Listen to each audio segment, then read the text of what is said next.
Jadi ada orang takdirnya masuk surga, namun amalnya belum cukup untuk mengantarkannya ke surga. Maka kata Nabi, dengan rahmat Allah, fabtalahu fi jasadihi, fabtalahu Allahu fi jasadihi. Maka dengan rahmat Allah, Allah memberi orang itu bala, musibah, bencana, petaka yang menimpa tubuhnya berupa penyakit, ya, atau apalah, aufi malihi, atau musibah itu menimpa hartanya, hilang hartanya, bangkrut usahanya, kemarin kaya sekarang miskin. Aufi waladi, atau bala itu Allah timpahkan kepada anak-anak yang dicintainya. Anak sakit, kita yang ikut merasa sakit, gitu kan, sedih kita, anak meninggal, apalagi.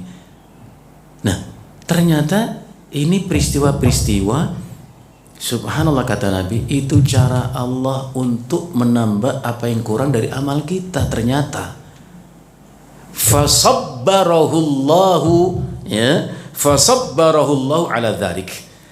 Maka Allah pun memberikan orang itu kesabaran dalam menghadapi musibah tadi. Nah, di sini kita belajar lagi. Subhanallah, kalau musibah yang menimpa diriku, memang sedih hatiku dibuatnya, berlinang air mataku, ya. Tapi kalau itu cara Allah untuk menambah amalku yang kurang, kenapa tidak? Kenapa saya harus menjerit dan menangis, ya, berontak dalam musibah itu? Harusnya bersyukur. Makanya Syekhul Islam Ahmad ibn Abdul Halim ibn Taimiyah rahimahullah ta'ala, beliau mengatakan, fal masaibu rahmatun wa nikmatun. Beliau mengatakan musibah-musibah itu merupakan rahmat dan nikmat Allah. Saya berpikir, dari mana ucapan beliau ini? Kita kalau kena musibah nggak enak banget ya Pak. Kok kata ulama ini mengatakan musibah itu rahmat Allah, nikmat Allah? Ternyata kita temukan satu hadis di mana Rasulullah Shallallahu Alaihi Wasallam, ya, ini hadis dikeluarkan Imam Ibnu Majah dalam kitab Sunannya nomor 4031, dari Anas bin Malik radhiyallahu anhu, Rasulullah bersabda, "Izamul bala, izamul jaza ma'a izamil bala." Masya Allah, besarnya pahala yang Allah sediakan itu berbanding lurus dengan besarnya bala. Semakin besar kita kena musibah, semakin besar Allah siapkan pahala kalau kita sabar. Ya. Wa innallaha idza ahabba qauman ibtalahum. Coba Bapak berenungkan. Ini ucapan Nabi. Sesungguhnya Allah Azza wa Jalla apabila mencintai suatu kaum, ibtalahum, Allah berikan bala, ujian, cobaan berat bagi orang itu. Bukan dimanjakan oleh Allah. Maka hati-hati yang dimanjakan oleh Allah dengan kesehatan tubuhnya, harta yang melimpah. Hati-hati. Itu mungkin bukan nikmat tapi istidraj. Sebaliknya, yang diberi Allah ujian, bala, jangan kecil hati. Mungkin itu tanda cinta dan sayang Allah kepada kita. Ini hadisnya.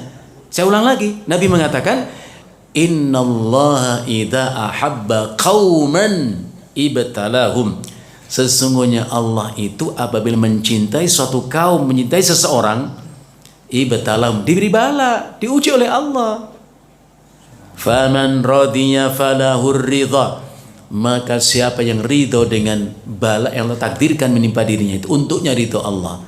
Wa man sakhita falahu sukhtu. Siapa yang benci, murka dengan bala itu, Allah murka, benci kepadanya. Maka kita belajar, jangan minta kepada Allah untuk tidak diuji. Abdullah bin Mas'ud radhiyallahu anhu mengatakan, la yaqulanna ahadukum, jangan seorang pun di antara kalian mengatakan, Allahumma inni a'udzubika minal fitnati, ya Allah, aku mohon agar aku tidak diuji. Jangan. Kenapa? Fa innahu laisa ahadum minkum illa wa huwa mushtamalun 'alal fitnah. Karena tidak seorang pun di antara kalian melainkan Allah sudah pilih, Allah tentukan untuk diuji. Kan begitu surat Al-Mulk ayat kedua. Alladzi khalaqal mauta wal hayata liyabluwakum ayyukum ahsanu amala. Allah jadikan kematian dan kehidupan. Ada yang sudah mati, ada yang masih hidup. Yang sudah mati dulu pernah hidup. Yang masih hidup berarti akan mati. Itu pasti. Untuk apa Allah jadikan hidup dan mati? Mati dan hidup ini untuk apa?